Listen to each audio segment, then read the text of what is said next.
Okay, let's talk about randomization testing. This is a second approach to testing hypotheses about population parameters, or what to do when permutation testing exceeds your computer's limitations. When you did permutation testing, even when you get to a modest sample size, like two groups of 15, and I did this a couple of days ago with my computer, after about 3 or 4 minutes, it still had not listed the permutations in that relatively small sample of two samples of size 15. So anyway, and as computers stand today, this may change in a few years, but as they stand today, permutation testing as a practical means of carrying out hypothesis testing for population parameters is just not practical. To overcome that, one approach is to use what's called randomization testing. Okay, before we get started into randomization per se, we'll look at a data set I'm going to use to explore randomization. This is just a student survey with about, a little under 400, maybe, it's like 360 observations. And we have things like what year they were in, gender, smoking, and so on. The two variables we're going to look at are gender and hours of TV that a student watches per week. And before I can use them in StatKey, which is the randomization method I'm going to use, I just have to have two columns of numbers, gender and television. And you can see there I just have gender, male, watch 40 hours, and so on. So that'll be the data that we're looking at. So this is what StatKey looks like, at least the one for a randomization test for difference in means. If you just click here on StatKey, you'll see some others. The way I get started on this is I had pasted the data into a text file, and I'm going to copy that. And I'm going to go over here and edit data. And I did include the header in that. So I just paste all of that in there and click OK. And then here is, on the right hand side here, this is the sample that I just had. I had 192, I think it was males, and 166 females. And at the top here are dot plots that show the distribution of hours of TV watched, first for females up here and then for males down here.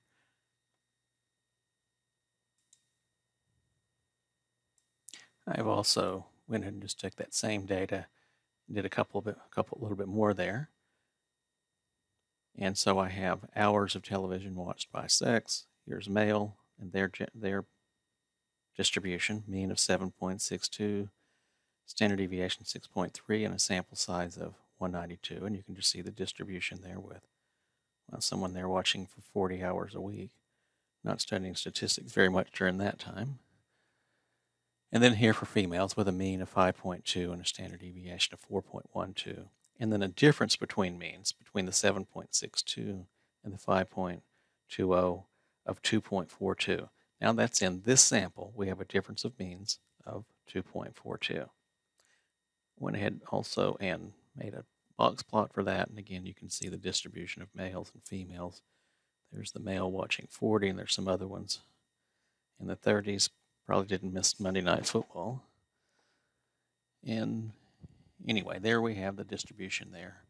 And you can see that the median for males is somewhere in the 5, and the females maybe a little bit less than that, maybe around 4, and so on.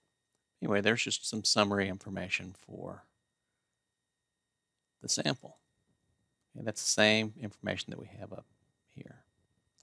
Now, the way randomization works is we have samples of 192 and 166. If we were going to use permutation on that, I'm not even sure if your computer can handle it, it might take a day or two. That would be a bunch of calculations. I think I calculated the other day, and 30 choose 5. This is about 360 choose 192. Was like 155 billion calculations. Maybe it was 155 billion. It was a lot. It was a bunch of them, and that was with just 15 and 15. So anyway, now we can do it. What we're going to do is, and this is how randomization works, instead of getting all the possibilities, we're going to select a large sample of permutations. So we have this sampled, all these numbers, whatever numbers are in here, and like 5 hours of TV, 5 hours of TV. And here's some with 20, and then 27, 28. There's one with 40. So we're going to put all of those into one pile. And from that pile, we're going to randomly assign 192 to one group and then the 166 to the other. And we're going to do this with replacement. So a number like this 40, we're going to, if we happen to select that 40, we put it back in and then select again. So we're going to sample with replacement. It's just sort of a simulation kind of thing. So for example, I'm going to click Generate One Sample. And this is one possible sample that might come up. In this case, the 40 got allocated to a female. So this is just a random assignment of the numbers that are in here. If I generated another one, then I'd have another one. Looks like they had the 40 to make it into the sample again. It's right there. But so we're going to keep doing this over and over again. Here I'm going to generate, reset it, and I'm going to generate 1,000 samples.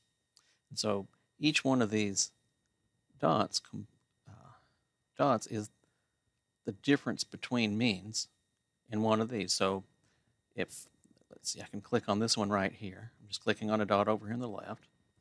The sample that I have highlighted on the right has a difference 6.51 minus 6.488. And that's about 0.22. And that's where the dot that I'm on right over here where my cursor is. And of course, if you went to the other ones, you would see different samples. And what we're doing is for every pair of randomization samples, or each randomization sample with two groups, we're getting the difference between the means and plotting that on the graph. So that's this graph is if everything were just randomly assigned to the groups, all the hours of television randomly assigned to either male or female, then this is what that distribution might look like. I'm going to look to see if there's a difference. Let's say that ahead of time, maybe we thought that guys would watch more TV than girls. And so we lined up all of these 1,000 numbers here. And we're going to set well, they've set the alpha at 0.025. I'm going to just change that to 0.05. So it'll fit with our normal convention, although there's nothing magic about that. But it has a difference of 0.960. So any difference up here is in the upper 5% of differences that we would get just by random. So let's look at the difference that we actually did observe up here. And with that difference of 2.41, we can see that's not even on the chart here.